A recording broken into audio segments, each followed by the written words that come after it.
عليكم ورحمة الله وبركاته.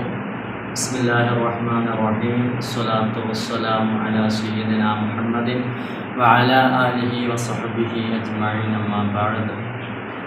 ഏറ്റവും ബഹുമാനങ്ങൾ നിറഞ്ഞ മാഹിരി അസോസിയേഷൻ്റെ കീഴിൽ നടക്കുന്ന റബീഉ ക്യാമ്പയിൻ അല്ലാഹു സുബ്ഹാനഹു വ തആല അതിൽ എല്ലാവർക്കും എല്ലാവിധ ഖൈറും ബറക്കത്തും അനുഗ്രഹിക്കട്ടെ.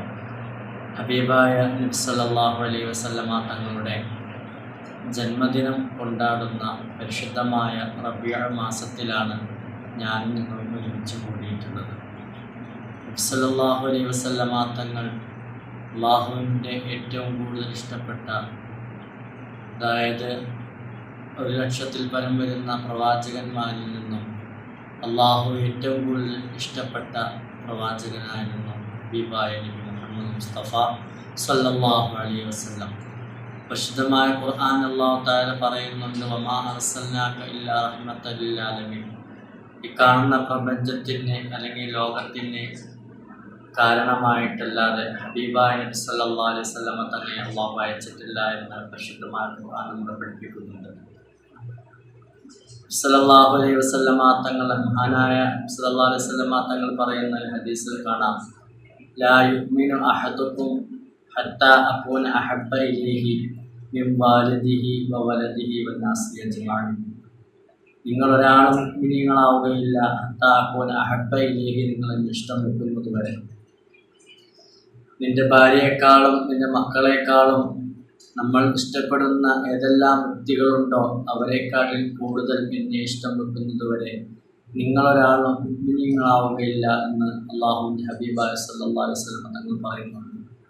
നബി സല്ലല്ലാഹു അലൈഹി വസല്ലം തങ്ങളുടെ അടുത്തേക്ക് ഒരു ദിവസം റസൂലുള്ളാഹി സല്ലല്ലാഹു അലൈഹി വസല്ലം തങ്ങൾ ഒരു കാട്ടിലൂടെ നടന്നു വരുമ്പോൾ അല്ലാഹുവിൻ്റെ ഹബീബിൻ്റെ ചാരത്തൊരു മൃഗം വന്നിട്ട്, ഒരു മാൻപേട വന്നിട്ട് അള്ളാഹുവിൻ്റെ ഹബീബിനോട് പറഞ്ഞ്, നബിയെ എന്നെ ഈ കുരുക്കിൽ നിന്ന് രക്ഷപ്പെടുത്തണമെന്ന് ഹബീബായ നബി തങ്ങളോട് പറയുകയാണ്. ആ മൃഗത്തെ വലവീശി പിടിച്ച വേട്ടക്കാരനോട് ഹബീബായ നബി തങ്ങൾ പറഞ്ഞു, ഈ മൃഗത്തെ നിനക്കിതിൽ നിന്ന് വിട്ടയച്ചൂടെ എന്ന് ചോദിക്കുകയാണ്.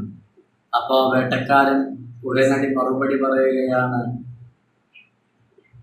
ഈ മാൻപേടയെ വിട്ടയച്ചു കഴിഞ്ഞാൽ എനിക്ക് ഭക്ഷണമായിട്ട് വേറൊന്നുമില്ല, ഇതിന് പകരമായി ഞാൻ എന്താണ് ചെയ്യുക എന്ന് പറഞ്ഞപ്പോൾ ഹബീബായ സല്ലല്ലാഹു അലൈഹി വസല്ലമ തങ്ങൾ അവിടെ നിന്ന് പറയുകയാണ്, ഈ മാൻപേട മക്കൾക്ക് പാലിന് വേണ്ടി അല്ലെങ്കിൽ മക്കൾക്ക് ഭക്ഷണത്തിന് വേണ്ടി വന്നതാണ്, ഇതിൽ നിന്ന് എന്നെ രക്ഷപ്പെടുത്തണമെന്ന് പറഞ്ഞപ്പോൾ ഹബീബായ നബി സല്ലല്ലാഹു അലൈഹി വസല്ലമ തങ്ങൾ പറഞ്ഞു, ഈ മാൻപേട പോയി മക്കൾക്ക് പാല് കൊടുത്തു വരുന്നത് വരെ ഞാൻ ഇവിടെ നിൽക്കാമെന്ന വേട്ടക്കാരനോട് പറയുകയാണ്.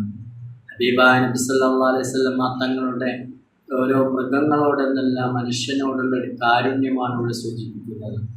നബി സല്ലല്ലാഹു അലൈഹി വസല്ലം തങ്ങൾ കുറച്ചു നേരം കഴിഞ്ഞപ്പോൾ ഈ വേട്ടക്കാരൻ പറഞ്ഞു, ആ പോയ മൃഗത്തിനെ കാണാതായപ്പോൾ, എന്നാൽ നബി സല്ലല്ലാഹു അലൈഹി വസല്ലം തങ്ങൾ ഞാൻ കച്ചവട കമ്പോളത്തിൽ കൊണ്ടുപോയി വിൽക്കുകയാണ് എന്ന് പറയുമ്പോൾ നബി സല്ലല്ലാഹു അലൈഹി വസല്ലം തങ്ങളിലേക്ക് മരുഭൂമിയുടെ മണൽത്തരികളെ പോലും വേദനിപ്പിക്കാതെ ആ മാൻപേട ഓടി വന്നിട്ട് ആ നബി സല്ലല്ലാഹു അലൈഹി വസല്ലം തങ്ങളുടെ മുന്നിൽ നിന്നുകൊണ്ട് പൊട്ടിക്കരഞ്ഞത് കണ്ട മൃഗത്തിൻ്റെ മനസ്സുള്ള വേട്ടക്കാരൻ അവിടെ നിന്ന് അഷ്ഹദു അല്ലാ ഇലാഹ ഇല്ലല്ലാഹ് അഷ്ഹദു അന്ന മുഹമ്മദൻ റസൂലുള്ളാഹ് എന്ന പരിശുദ്ധമാക്കപ്പെട്ട കലിമ ചൊല്ലി ഇസ്ലാമിലേക്ക് പ്രവേശിക്കുകയാണ്.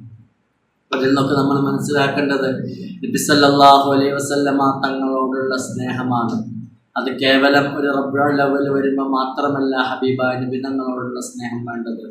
ആ നബിയോട് നമുക്ക് എത്രത്തോളം അള്ളാഹുവിൻ്റെ റസൂൽ നമുക്ക് സ്നേഹിക്കാൻ കഴിയുമോ അത്രത്തോളം അള്ളാഹുവിൻ്റെ ഹബീബിനെ നമ്മുടെ മാതാപിതാക്കളെക്കാളും ഉമ്മയെക്കാളും നമ്മൾ ഇഷ്ടപ്പെടുന്നവരെക്കാളും കൂടുതൽ സ്നേഹിക്കണം എന്നാണ് തിരുനബി സല്ലല്ലാഹു അലൈഹി വസല്ലം തങ്ങൾ പഠിപ്പിക്കുന്നത്. അതുകൊണ്ട് ഹബീബായ നബിയോടുള്ള സ്നേഹം ചരിത്രങ്ങൾ ഒരുപാടുണ്ടെങ്കിലും അതിൽ നിന്ന് അടർത്തിയെടുത്ത ഒരു ഭാഗം മാത്രമാണ് ഈ ഗീതങ്ങളോട് പറയുന്നത്.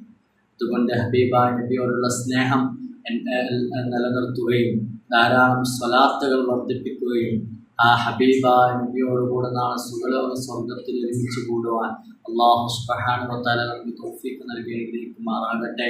ആമീൻ യാ റബ്ബൽ ആലമീൻ. അസ്സലാമു അലൈക്കും വറഹ്മത്തുള്ളാഹി.